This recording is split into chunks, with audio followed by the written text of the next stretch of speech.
السلام علیکم، میں ہوں عارف کاظمی اور آپ دیکھ رہے ہیں سچ ٹیلی ویژن کا ڈیجیٹل پلیٹ فارم۔ ناظرین، غزہ میں جنگ بندی کے حوالے سے حماس اور اسرائیل کے درمیان جو معاہدہ ہے اس کے حوالے سے اہم ڈیولپمنٹ یہ ہے کہ اس کا جو پہلا مرحلہ ہے وہ کل یعنی ہفتے کے روز ختم ہو رہا ہے، جبکہ دوسرے مرحلے کے لیے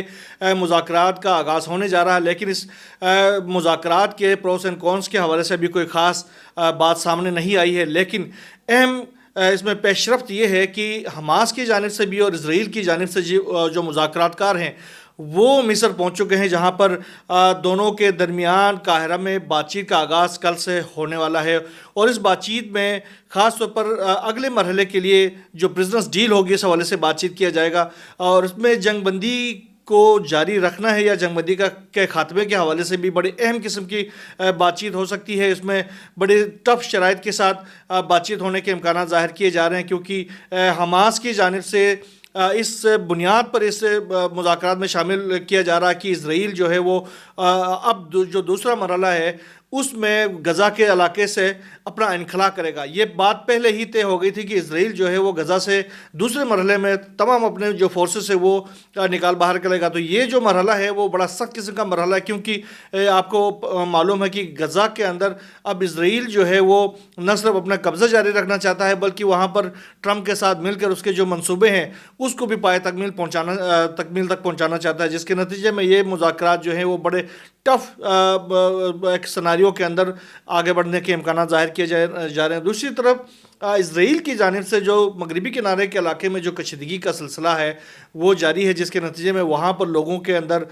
جو ریزنٹمنٹ ہے وہ بہت بڑھ گئی ہے۔ وہاں کے جو لوگ ہیں وہ خاص طور پر اسرائیل کے اندر گھس کر جو کارروائیاں کر رہے ہیں ان کے نتیجے میں بھی اسرائیل کے اندر نقصانات کا سامنا کرنا پڑ رہا ہے۔ اور یاد ہوگا ہم نے اپنے پچھلے ولاگ میں بھی کہا تھا کہ وہاں پر جو ریزسٹنٹ فرنٹ کے جو مجاہدین ہیں انہوں نے نیتن یاہو ایڈمنسٹریشن کو یہ دھمکی دی تھی کہ اگر آپ نے یہاں پر ہمارے اوپر ظلم کا سلسلہ بند نہیں کیا تو ہم نے جس طریقے سے غزہ کے اندر آپ کو شکست دی ہے اسی طریقے سے ہم نے مغربی کنارے کے اندر بھی آپ کو شکست فاش دیں گے۔ بہرحال ایک کارروائی ہوئی ہے حیفا کے اندر جس میں ایک نامعلوم شخص نے اپنی کار چڑھا دی ہے متعدد افراد کے اوپر، جس کے نتیجے میں ایک شخص تو ان کا ہلاک ہو گیا وہاں پر اور 10 سے زائد زخمی ہو گئے ہیں۔ یہ کارروائی متعدد جگہوں کے اوپر اس نے اپنی گاڑی سے جو لوگ تھے ان کو نشانہ بنانے کی کوشش کی، جس کے بعد اسرائیلی فورسز نے اس کو فائرنگ کا نشانہ بنا کر ہلاک کر دیا ہے۔ یہ ایک بڑی ڈیولپمنٹ ہوئی ہے، اور یہی ڈیولپمنٹ جو ہے یہ جو چیزیں ہوئی ہیں وہ دراصل جو فدائین جو ان کی ایک بڑی تعداد سامنے آئی ہے جو کہ اب اسرائیل کے اندر گھس رہے ہیں اور وہاں پر کارروائیاں کر رہے ہیں، کیونکہ یہ وہ لوگ ہیں جن کے پیارے جو ہیں وہ شہید ہو چکے ہیں، اب وہ دنیا میں اکیلے رہ گئے ہیں، تو انہوں نے حماس کے ساتھ اپنا رابطہ بحال کر لیا ہے، حماس کے ساتھ اپنا چین ملا لیا ہے، اور اس کے بعد وہ ان کے احکامات کے اوپر اپنی کارروائیاں کر رہے ہیں۔ دوسری طرف جو اسرائیل کی جانب سے ایک رپورٹ جاری کی گئی ہے خاص طور پر آپریشن طوفان الاقصی جو کہ 7 اکتوبر 2023 کو حماس کی جانب سے انجام دیا گیا تھا، اس حوالے سے جو رپورٹ جاری کی گئی ہے بڑی سنسنی خیز رپورٹ ہے، جس میں اسرائیل کی جو فورسز ہے انہوں نے اپنی اس ناکامی کا باقاعدہ اعتراف کیا ہے کہ ہم اس حملے کو روکنے میں ناکام رہے، اور اس کے نتیجے میں اسرائیل کی جو فورسز ہیں اور عوام ہیں ان کو بڑے تعداد میں جو ہے وہ نقصانات کا سامنا کرنا پڑا، بہت زیادہ شہری جو ہے وہ مارے گئے، اور اسرائیل کی جو فورسز ہیں وہ ان حملہ آوروں کو روکنے میں ناکام ہو گئے۔ وہاں پر جو شہری تھے وہ یہ پوچھتے رہے، یہ سوال اٹھاتے رہے کہ آخر اسرائیل کی فوج ہے کہاں، اور اسرائیل کی فوج کہیں پر نظر نہیں آ رہی تھی۔ ابتدائی گھنٹوں کے اندر اسرائیل کی جو فوج ہے اس کا جو غزہ ڈویژن تھا وہ بالکل پسپا ہو گیا تھا اس رپورٹ کے مطابق، اور دوسری طرف جو فلسطین کے جو جنگجو تھے انہوں نے اسرائیل کے اندر جو آبادیاں تھیں سڑکیں تھیں ان کے اوپر کنٹرول حاصل کر لیا تھا، جس کے بعد سے انہوں نے اپنے تقریباً 5000 سے زائد افراد جو ہیں وہ باقاعدہ سرحد جو ہے وہ عبور کر کے اسرائیل کے اندر داخل ہو گئے، اور انہوں نے جس کو جو ملا وہ اٹھا کے لے کے گئے۔ اس دوران اسرائیل کی جو فورسز تھے ان کی ایک بہت بڑی تعداد بھی یرغمال بنا کے لے کے گئے، ان کے خواتین بھی تھی وہاں پر، اس کے علاوہ متعدد جو افراد تھے، پھر گاڑیاں تھیں، پھر اسلحہ تھا، ان کی ایک بہت بڑی تعداد اٹھا کے فلسطین منتقل کر دیا تھا، غزہ منتقل کر دیا تھا. تو یہ اب ان کی باقاعدہ رپورٹ اسرائیل کی جانب سے جاری کی گئی، جس میں یہ کہا گیا کہ ہم اس آپریشن کو روکنے میں مکمل طور پر ناکام رہے. یہ تو حماس اور اسرائیل کے درمیان جو کشیدگی ہے اس کا ایک سناریو ہے. دوسری طرف لبنان کے اندر اسرائیل کی جانب سے جو حملوں کا سلسلہ ہے وہ بھی جاری ہے. خاص طور پر گزشتہ 24 گھنٹوں کے دوران اسرائیل کی جانب سے ایک بار پھر جنوبی لبنان کے علاقے میں ایک گاڑی کے اوپر حملہ کیا گیا، جس کے نتیجے میں ایک شخص شہید ہو گیا اور 3 زخمی ہو گئے ہیں. اور یہ جو گاڑی تھی اس میں سوار افراد ہیں جو کہ شہید ہو گئے، ان کی شناخت ابھی واضح نہیں ہو سکی ہے، تو کیونکہ ڈیولپنگ سٹوری ہے. جو ہی اس کے حوالے سے ہمارے پاس اطلاعات سامنے آئیں گے انشاءاللہ ہم آپ سے شیئر کریں گے. دوسری طرف اسرائیل کے جو وزیر دفاع ہیں انہوں نے ایک بار پھر کہا ہے کہ وہ اسرائیل کی جو فورسز ہیں وہ جنوبی لبنان کے جن علاقوں میں 5 کے قریب علاقوں میں ابھی بھی موجود ہے وہاں سے نہیں جائیں گے، بلکہ امریکہ کی جانب سے ان کو منظوری مل گئی ہے اور وہ غیر معینہ مدت تک لبنان کے ان علاقوں میں موجود رہیں گے. اسرائیل کے جو وزیر دفاع انہوں نے یہ بھی کہا کہ ہماری پالیسی جبل الشیخ کی بلندیوں اور شام کے جو اسٹریٹجک علاقوں میں متعدد جو علاقے ہیں وہاں پر لامحدود وقت کے لیے موجود رہنا ہے. یعنی اندازہ لگائیں کہ اب شام کے جو علاقہ ہے، جو اسرائیل کے ساتھ جو علاقہ ہے اس میں بھی قنیطرہ سمیت جو متعدد علاقے ہیں وہاں پر بھی اسرائیل اپنے فورسز کے بیسز بنا کے وہاں بھی موجود رہے گا، اور لبنان کے جو جنوبی علاقوں میں بھی جو 5 علاقے ہیں وہاں پر بھی موجود رہے گا. انہوں نے کہا کہ شام کو ہتھیاروں سے پاک ہونا چاہیے. اس کے ساتھ ہی انہوں نے کہا کہ گزشتہ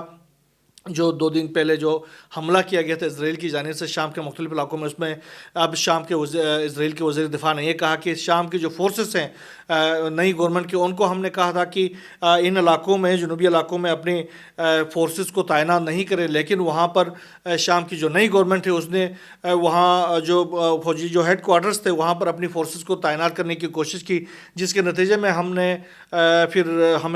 وہاں پر ان مراکز کو نشانہ بنانا پڑا اور وہاں پر شام کی جو فورسز ہیں ان کو بڑا نقصان ہو گیا. یہ اب اندازہ لگائیں کہ اسرائیل جو ہے اب اس جو حکومت ہے جو کہ ان کے اپنی ایک طرح سے ایک الائی ہے، جس نے ابھی تک اسرائیل کے جو تمام تر جو قبضے تھے اس کے خلاف ایک آواز نہیں اٹھائی تھی، لیکن اس کے فورسز جب اپنے کچھ علاقوں میں تعینات ہونے کے لیے چلے گئے تو اس کے اوپر بھی اسرائیل کی جانب سے حملہ کیا گیا. دوسری طرف ٹرمپ کی جانب سے ایک بار پھر افغانستان کو وارننگ دی گئی ہے، دھمکی دی گئی ہے کہ بھائی آپ اپنے پاس جو اسلحہ ہے اور گاڑیاں ہیں وہ ہمارے حوالے کر دیں. $7 ارب سے زائد کے جو فوجی ساز و سامان بائیڈن ایڈمنسٹریشن جو چھوڑ کے افغانستان میں چھوڑ کے چلی گئی تھی، اب ٹرمپ کہتے ہیں کہ بھائی یہ اسلحہ جو ہے وہ ہمارے حوالے کیا جائے. ایک بار پھر انہوں نے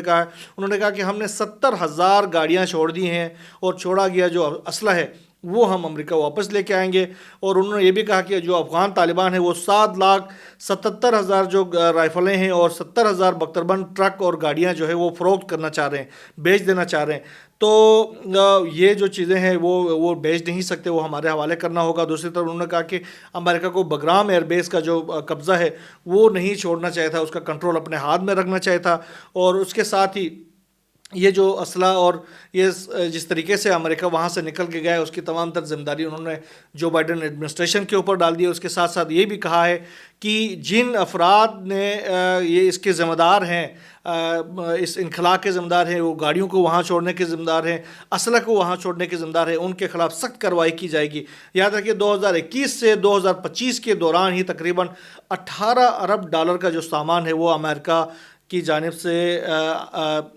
افغان طالبان کو فراہم کیا گیا. دوسری طرف افغان فورسز کو طیارے، اسلحہ، گاڑیاں اور مواصلاتی نظام اس میں شامل تھے. یہ آپ اندازہ لگائیں کہ امریکہ کی جانب سے جتنا اسلحہ دے دیا گیا ہے اب وہ اسلحہ جو ہے وہ واپس لینا چاہ رہے ہیں. اور دوسری طرف طالبان گورنمنٹ نے واضح کر دیا گیا ہے کہ یہ جو اسلحہ ہے وہ اب ہمارے پاس ہی رہیں گے. ایسا نہیں ہو سکتا کہ آپ نے ایک عرصے تک ہمیں تاراج کیا، ہمیں ظلم و ستم کا نشانہ بنایا گیا، ہمیں قتل عام کیا، اور اب جاتے ہوئے یہ سارا اسلحہ بھی لے کے جائیں گے. اب ہماری گورنمنٹ ہے اور ہماری گورنمنٹ ہی فیصلہ کرے گی کہ اس اسلحے کے ساتھ کیا کرنا ہے. دوسری طرف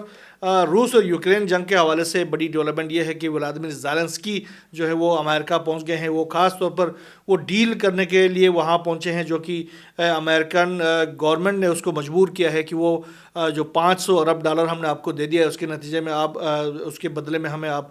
وہ جو معدنیات ہیں، اہم ترین معدنیات ہیں، گریفائٹ کے جو وہاں پر خزانے ہیں وہ ہمارے حوالے کر دیں. تو یہ ڈیل اب ہونے جا رہی ہے. آج وہ وہاں پر پہنچے ہیں تو آنے والے وقت میں کسی بھی وقت اس ڈیل کے اوپر دستخط ہو سکتے ہیں. بہرحال یہ کچھ ڈیولپمنٹس ہے. اس کے ساتھ ہی جو بھی نئے ڈیولپمنٹ دنیا بھر سے ہمارے سامنے آتی رہیں گے انشاءاللہ آپ سے شیئر کرتے رہیں گے. یہاں بس اتنا ہی. اللہ حافظ.